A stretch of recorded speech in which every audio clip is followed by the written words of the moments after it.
I'll be talking about National Survey on Human Resource and Infrastructure for Eye Care Service in India. The survey was led by RP Center, and we are very fortunate that we got the best partners in this National Program for Control of Blindness and Visual Impairment, All India Ophthalmic Society, Vision 2020 Right to Sight. It was sponsored by Orbis.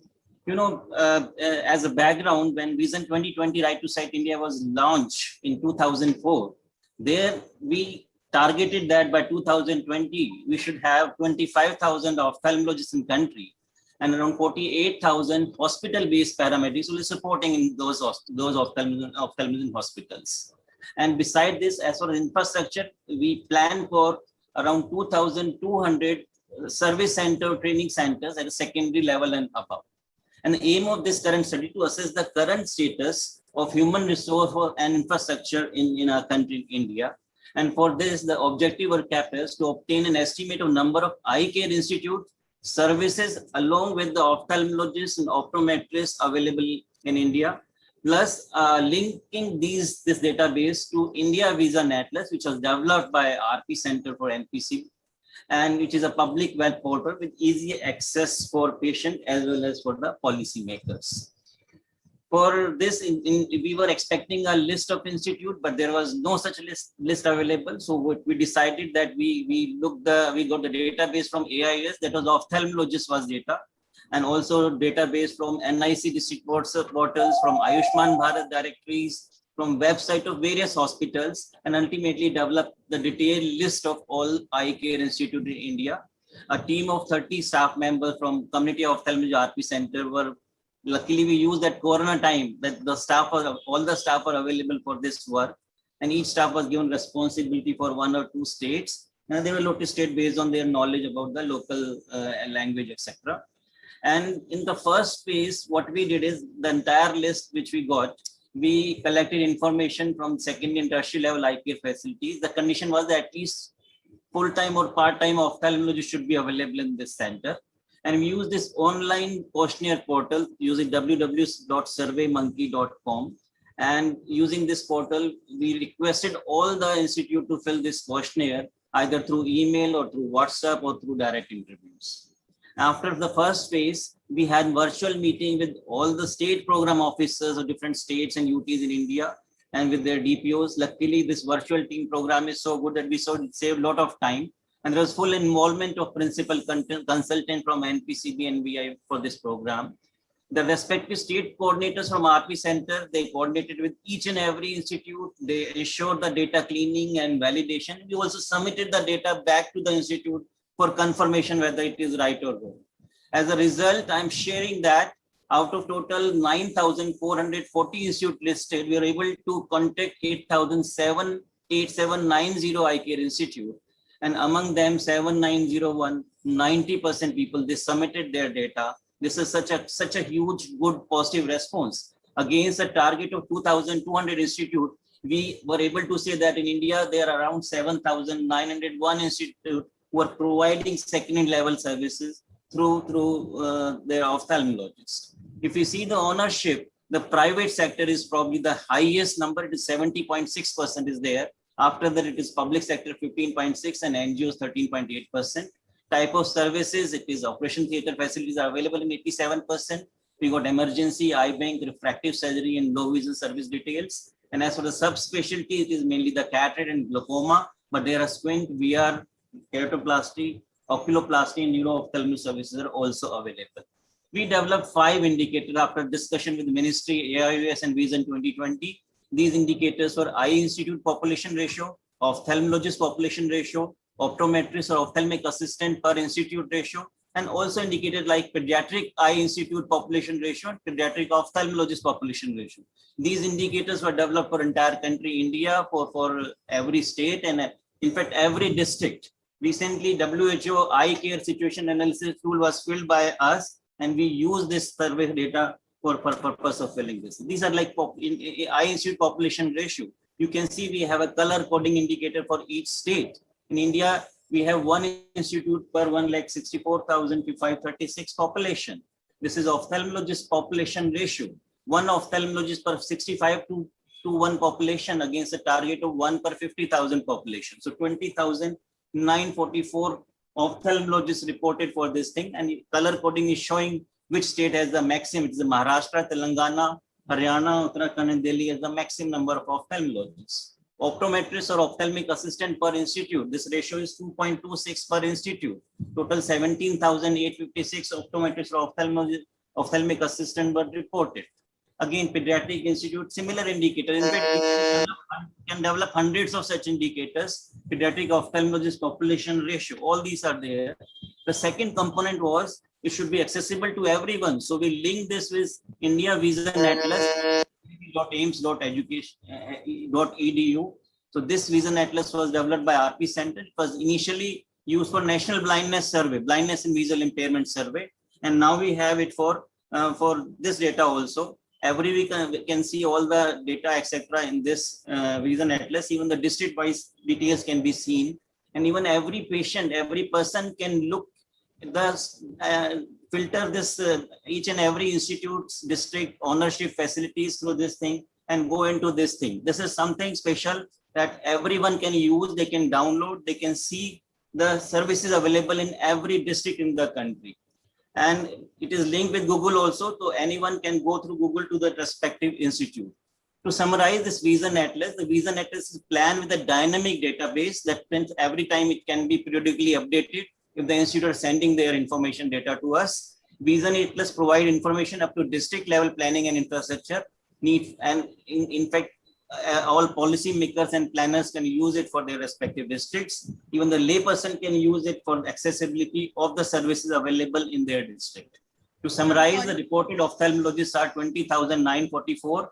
It is lesser than that we targeted 25,000 ophthalmologists. Reported optometrists are 1,786. We needed 48,000. And there is need to give focus on northeastern, eastern, and northern part of the country, south and western part of the country. I'm really thankful. I'm acknowledging all the people who supported us for this survey. Thank you very much.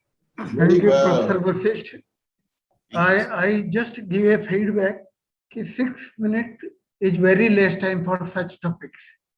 The previous schedule of 8 minutes was good.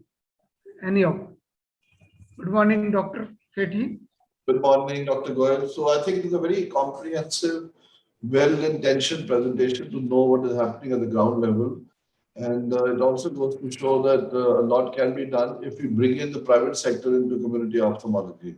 So we leave it to Dr. Vasisht to work on that, because this is something which has always been bothering me, that we are underutilized in the private sector. And there is so much of a backlog in the blindness that why doesn't somebody do to bring the two together? Make it more worth the while of a private practitioner to be involved in community ophthalmology to make a lot of difference. And as explained by Dr. G.M. Rao in the previous conference, that vision centers should be more and tertiary centers can gradually be respected. Thank you very much. Sorry to interrupt. I'm agreeing with Dr. Sethi about this thing. Just suggest one minute. Okay. 75% of the eye care is through private sector. So it is extremely important that they should be involved in community ophthalmology in strengthening eye care service in the country. You're very right. So I would suggest that some method be found to bring the two together.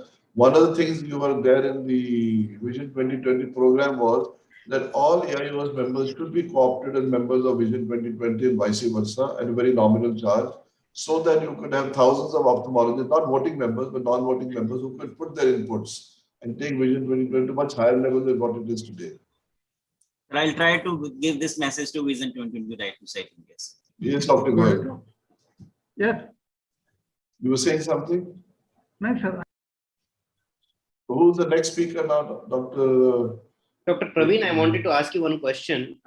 When you looked at the distribution of the ophthalmologists all over pan-India, so can you highlight what are the things where it is less number of ophthalmologists in that particular state? And this is very helpful for the private ophthalmologists who are going to start their practice. Thank you, Dr. Praveen. In fact, not only state, we have gone up to district level. We are ready to give planning for each and every district for the country. But broadly, if you see, as I mentioned, it is number of ophthalmologists are sufficient in southern India as well as the western part of India. And they are grossly lacking in northeast and eastern part and northern part of India. Probably we need to give more emphasis in these part of the countries. You see, I was involved in a discussion 3 days ago with the organizer, Mr. Daniel of India Vision Institute. And it was very interesting that I had suggested to them that, the vision centers that we have, they're quite evenly spread compared to the tertiary eye centers. Obviously, if Yes. vision centers all over could be with some sort of a government grant and private-public partnership, be upgraded to a level where an ophthalmologist can go there say once a week and operate on cataract patients right there in the SICS mode, you'll find that the number of patients for the private practitioner who goes there once a week will rise up. He will get some compensation in the form of 2,000 or whatever they give per cataract. The vision center will be known more rather than just a center for referral to the base hospital. And the entire dynamics of ophthalmology as practice today can undergo change in the next 5 years. And this is something which is worth looking at. Why should we use vision centers only to transmit photographs and then tell them, now please go to the base hospital? COVID has shown that collecting people in one spot is not a good idea. So we need to decentralize the way we are practicing ophthalmology today. Rather, I would say I was at a World Association of Eye Hospital meeting last year before the COVID came, and they were already discussing in Europe to create eye facilities where a patient does not need to visit the hospital. You look at the thinking of the Dutch. They are building hospitals in Rotterdam, which will cater to less than 5% of the patients who need eye care because most of it they'll do through teleophthalmology or through peripheral centers. Sir, I would like to give a comment on this thing. We already have nearly 8,000 secondary level centers. Then vision center, we don't have OT facilities in vision centers. We have to Probably create them. We have to number create them in a basic way. I'm just saying they are 7,000 required.